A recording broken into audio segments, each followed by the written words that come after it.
Bom, vocês devem estar acompanhando aí esse julgamento no STF sobre liberação da maconha, né? A quantidade que pode ser feita, os votos aí que estão tendo de cada ministro, julgamento que não finalizou ainda.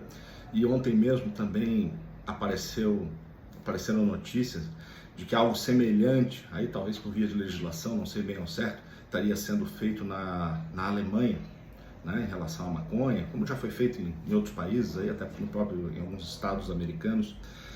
E a gente fica sempre naquela questão, tá? Você tem aquele primeiro sentimento, quem tem uma mentalidade um pouco mais conservadora, ou mesmo à direita, né? Ele tem aquele sentimento de dizer o seguinte, não, eu não concordo com isso, acho que isso aí não é legal. Mas é sempre importante a gente tentar sistematizar a nossa opinião, entender no que fundamentalmente a gente está lidando, com que tipo de situação a gente está lidando e por que isso seria certo ou por que isso seria errado, né? Então, quando a gente começa a analisar, por exemplo, os gregos, né, ou os próprios estoicos, Sêneca, Marco Aurélio, etc., o que é o caminho da virtude? Como uma pessoa deve viver com virtude?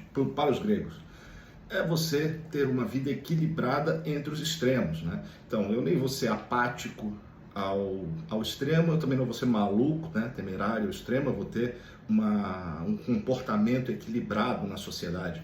O estoicismo vai trabalhar alguma coisa muito semelhante quando ele vai dizer que você deve ter a tua vida e não deixar se influenciar pelas coisas que acontecem em torno de você. E que isso seria o comportamento equilibrado da pessoa, isso seria o comportamento virtuoso do homem, e qualquer coisa que te tirasse desse estado deveria ser evitada, né? Não deveria ser tratada como uma coisa boa. Então, por aí, a gente já começa a ver que o uso de qualquer substância entorpecente, incluindo até o álcool, ele não deveria ser algo incentivado pela sociedade, muito pelo contrário, deveria ser demonstrado às pessoas os malefícios que esse tipo de uso eles causam à pessoa.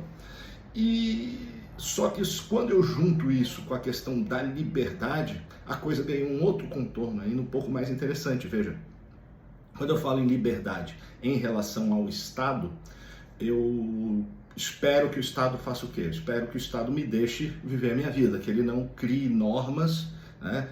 Ou que ele crie a menor quantidade possível de normas, porque quanto mais normas o Estado criar, mais eu vou estar refém do próprio Estado e mais a minha liberdade vai estar sendo tolhida. Mas quando eu falo da minha liberdade pessoal em relação a mim mesmo, o que é eu ser uma pessoa livre? O que significa isso?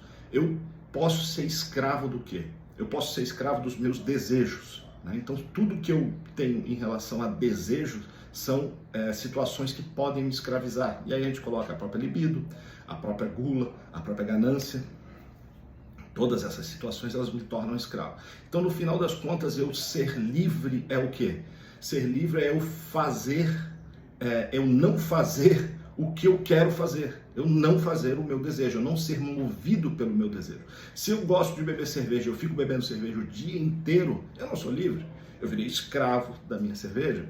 Se eu não consigo ficar na frente de uma mulher e sem pensar em ter uma relação íntima com essa pessoa, o que está acontecendo? Eu estou escravo desse meu desejo.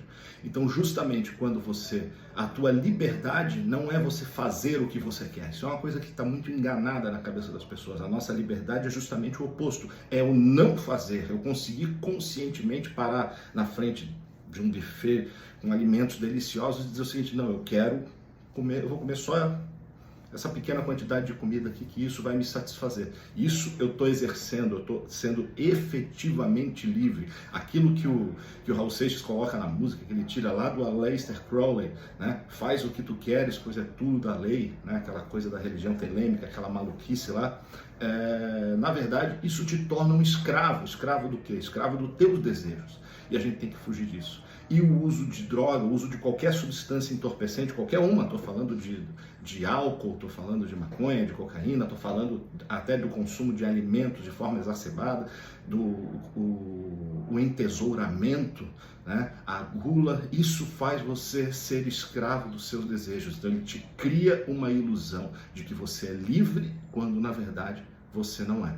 Então eu entendo que esse problema das drogas passa muito por essa questão. Isso sem entrar em problema social, se vai deixar as pessoas alienadas, nem entrando nesse ponto, certo? Gostou do vídeo então, galera? Curte aí, compartilha. Valeu!